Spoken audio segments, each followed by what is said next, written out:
Today we're reviewing Thor.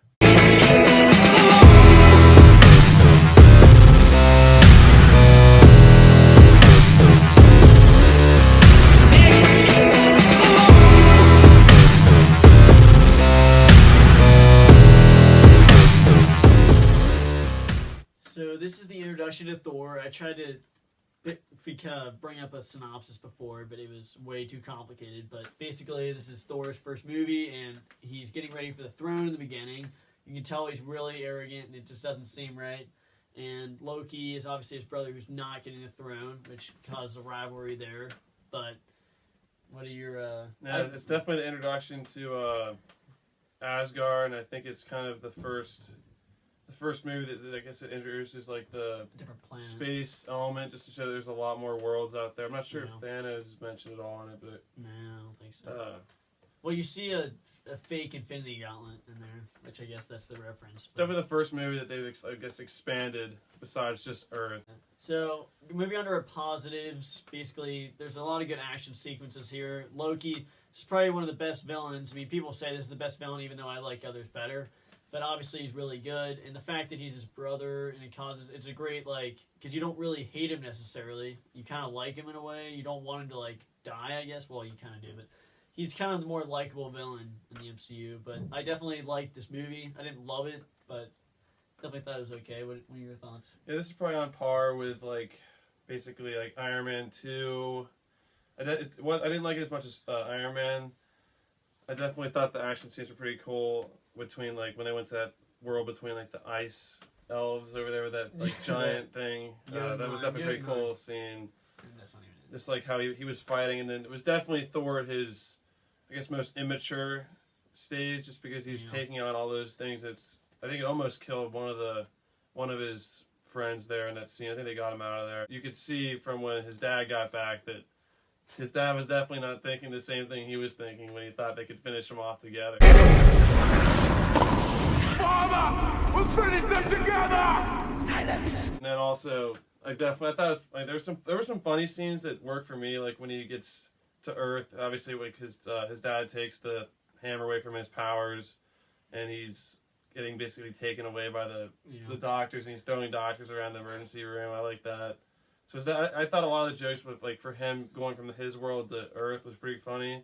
So as far as negatives go, I think the biggest negative is that the thing that they didn't do with Thor Ragnarok is that they went back to Earth, and it's kind of, it was kind of like you see him in that atmosphere, and it gives you it's good how they took away his powers, but when you see him in different planets, it's obviously cooler, and when you come to Earth, the Earth characters, they're alright, Jane is an alright character, but it just gets a little stale with there, just since not much is going on. His fight scenes, it's almost just they're not as impressive because you just saw what he did in the beginning. So that's at least my thought, is that when you see him punching those guys, it's cool. It would be cool, to Captain America, but for Thor, it's nothing. Yeah, definitely. For this movie, it wasn't a big of a negative for me, just because it was the first time you saw Thor, and it was kind of necessary for his whole story arc. He needed to go to Earth to realize he had to I guess, really earn his powers, earn the power of having the hammer, to be worthy of the hammer and stuff like that. For this movie, it wasn't that confusing or frustrating to me. I didn't really like the most of the human characters. I forget I don't know what her name was. It wasn't the main girl; it was the other girl. It was the attorney. Some of the side characters there, I didn't really. It's not like I disliked it that much to where it just it ruined the movie for me. It just was kind of frustrating. As you'll see for the next one, that's more of a complaint being on Earth, just because there's a lot more cooler places out there, and that's definitely shown in the new Thor, just going to different planets and fighting different things. There really aren't many other negatives for this movie.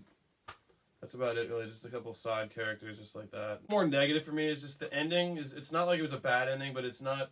I've seen this movie a few times, and it's just not very memorable to me. I can't really remember exactly... I know he's fighting some, metal thing with, a laser it's really type thing. It's just, role. That's my... I guess that is a complaint, just because it wasn't that big of an ending for me, at least. I don't really remember what happened at the end as much. Most of the scenes I remember from the beginning, and, some of the stuff on Earth, but the ending, I guess... All I know is, obviously, he gets his hammer back, and gets his... he's worthy, but I don't really know exactly who he's fought. But. Sorry, the camera is doing terrible lighting right now. Yeah, sorry for the lighting issues before, but so as far as our final thoughts go, I thought he was good, but I mean, when comparing it to Iron Man and Thor, it just doesn't stand out as much. Obviously, the fight scene in the beginning is good, and then the fight at the end is good between Loki and Thor. Like how Loki deceives him, but it's just fight scenes just aren't as memorable. And then the Earth based scenes just get a little slow. And that's why I'd give this probably a 8 out of 10. It was good, just wasn't great. It's still a pretty good score. Yeah, Yeah. man. I mean, that's good. Yeah, I mean, I definitely thought it was just a cool way to introduce a whole new element to their like MCU universe. I thought a lot of the fight scenes were pretty cool. I like Thor.